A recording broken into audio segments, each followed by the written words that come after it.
President Trump has threatened to impose new tariffs on European nations that oppose his push to acquire Greenland. President Trump maintains the U.S. needs Greenland for American and NATO security, but many defense experts point out that a 1951 treaty already allows the U.S. to maintain a consistent military presence on the island. The U.S. first established a defensive position on the island during World War II to prevent Germany from gaining control of it.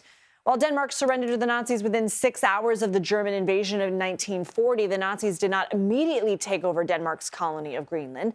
About a year later, the U.S. signed an agreement with Denmark's ambassador, allowing the U.S. to take control of the island's defense on behalf of the Allies.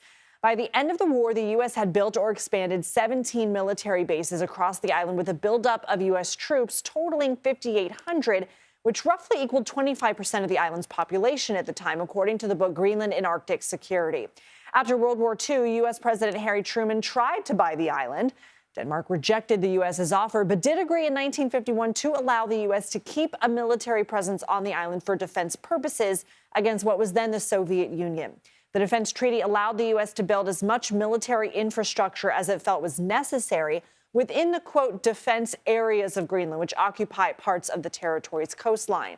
During the height of the Cold War, the U.S. built bases across Greenland, including what was then called Thule Air Base, which was the largest on the island. Since the Cold War ended, the U.S. has relinquished control of most of its bases back to Denmark, except for Thule.